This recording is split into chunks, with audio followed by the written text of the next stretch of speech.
fighting and stuff. But yeah, I don't know. I don't know exactly what they know. Right. So listen, last time we spoke was just before the Siver fight. There's plenty of topics that I'd like to cover with you, but if you could, man, just give us an idea of where you stand in regards to competition at this point, and have you made any decisions? You know what? I'm just hanging out. I'm just relaxing. I haven't been I haven't really been training or anything. I don't know. Never know what the future holds, but I'm just hanging out. Maybe I'll start training for fun again, and just getting back into it for fun. We'll see. Yeah, see where it goes from there. I completely understand. So, what was your camp like leading into it? I mean, did you feel like you were firing on all cylinders before you got in there? You know what? I did. I had Marinovich down here. I felt pretty good. You know, I felt like I was moving pretty well, and I was kind of making some flashbacks to putting some good combinations together, or having some good stuff going for me. But yeah, I always like working with Marinovich. We were working a lot of the speed stuff and agility stuff. So I did like that aspect of the training camp.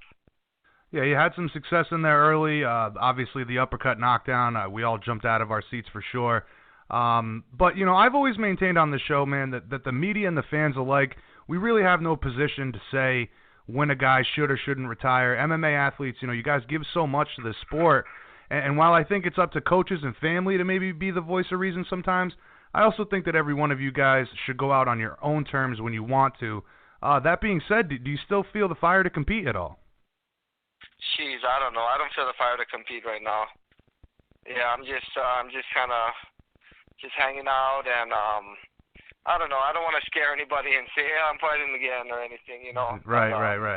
Yeah, you know. I mean, if I was knocking out guys in the gym all the time, then maybe I'd be thinking about it. But I'm gonna go back and start training for fun, and I don't know, just enjoy myself.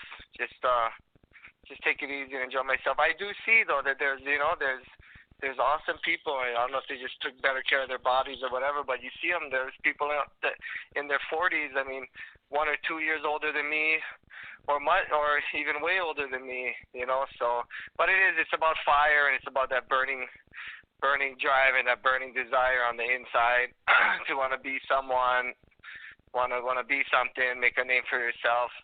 You know, gain some respect, make a life for yourself. You know what I mean? That is a big part of the whole thing. So, you know, when you do reach all your dreams that you ever wanted to reach, you know, I guess that's when the fight begins. Right, and no pressure to answer on this directly. It's just something that I figured we could discuss a bit. No. It's good to talk about it though. It is. No. It is. It's good to.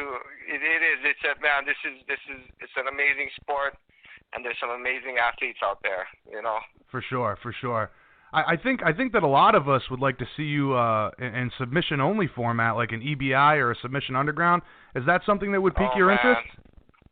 Oh, we'll see. You never know. But I haven't been grappling as much, you know, in the past many years. I guess I've been doing more stand-up fighting and kind of like trying to take someone to the ground or whatever. But I haven't been grappling as much as I used to. But you know, if I go and I just train for fun right now, we'll see. Maybe train for 4 or 5 months and see how I feel, and you know, just take it from there. We'll see how I feel next year. Absolutely. Maybe you never know. Maybe I'll do some grappling. We'll see. Yeah, never say never. That is for sure, man. Yeah, that right. You can't say never about anything. There's so much things going on.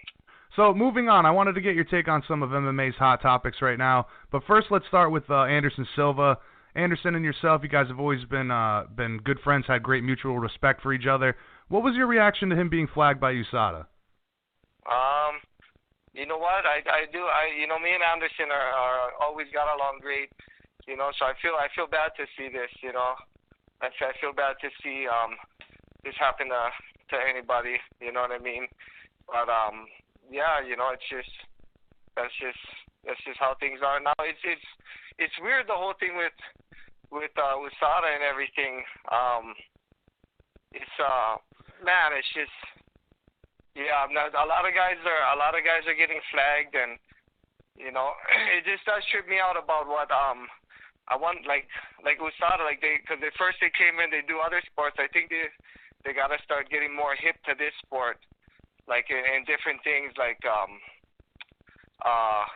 my last the last time I went to go fight, because I ended up getting flagged for an IV right at the beginning, and I really didn't know that. I thought the IV was about putting on weight, you know, and but the last fight, when I went to go fight the last fight, I go out there, and as soon as I get to the arena, they're like, "Oh, let's weigh you in."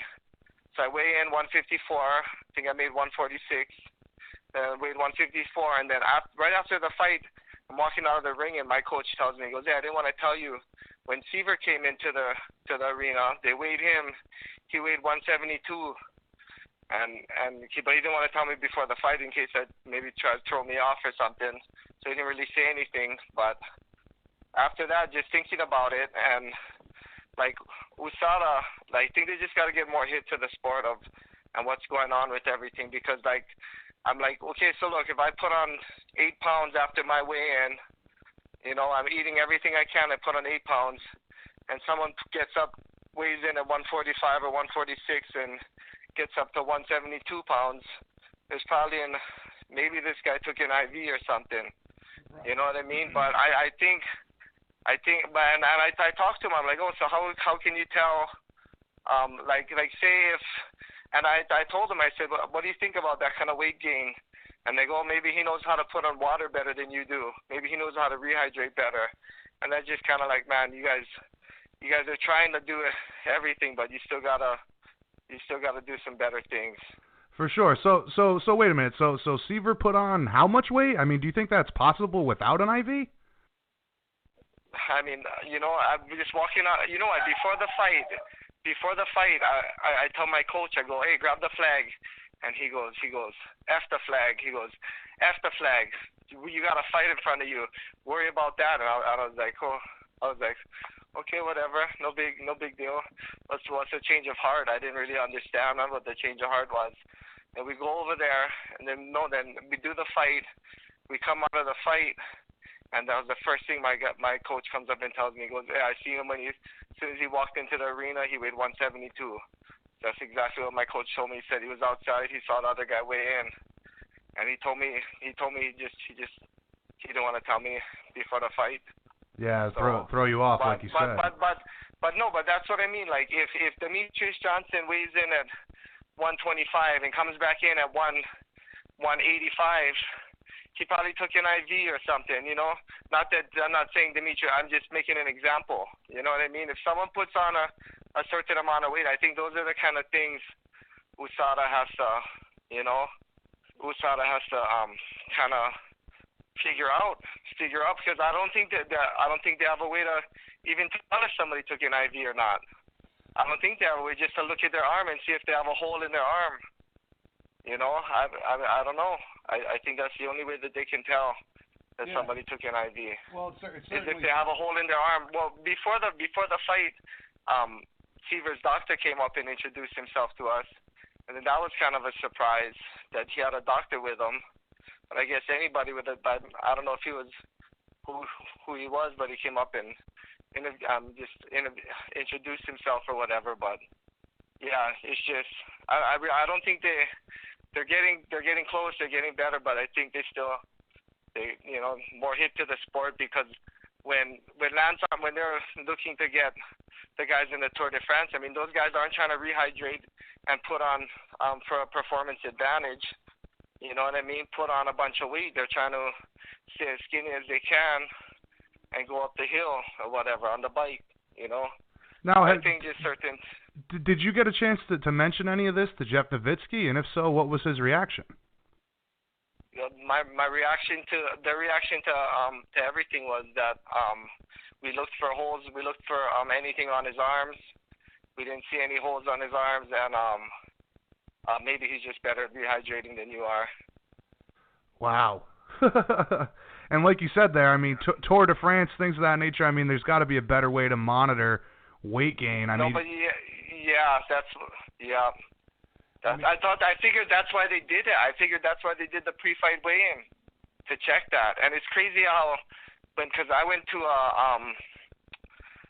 that place in me and Diego Sanchez went down to that place in Texas, and then they kept telling me to take the glutathione IV, but I was real nervous to take that IV because I was like, I don't know, they got this new thing, USADA. I don't know if I can be taking any IVs.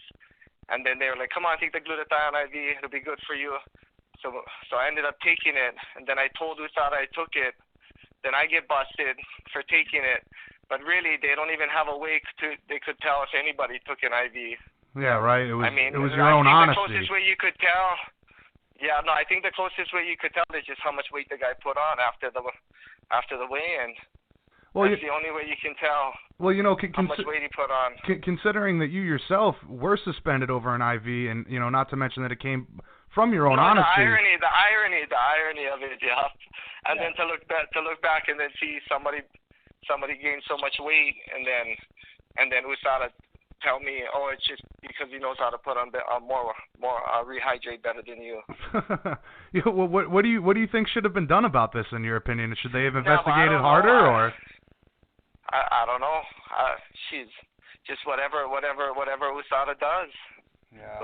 Whatever USADA does is supposed to be done. But then I just think this is where USADA has to up their game. And this, like, people are using performance enhancements right after the weigh-in. So. Yeah, I mean, this seems to be an ongoing issue with USADA. They appear to play some favorites with some athletes and throw others, throw the books at other guys, and it all seems to come down to money. Like, for instance, with the Brock Lesnar situation with Mark Hunt, UFC 200. What do you think the solution is? I mean, should USADA take its own place as a governing body and not have to answer to the UFC? Man, that's a serious question right there. I don't know, man. It's just, I don't know. Yeah. I think they're doing their best. So I think they're trying to catch guys. For sure, they're trying to catch guys. They just got to get just get a little more comfortable, and but it's true. I mean, if who wants all your big stars to go down, Yeah, I mean the Lesnar Hunt situation is the one that immediately comes to mind. I mean, he was put in the testing pool, clearly must have failed because he failed after.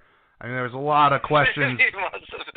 Yeah, I mean, it does make you wonder, poor Hunt, that he had to deal with that because he was on his way to a title shot.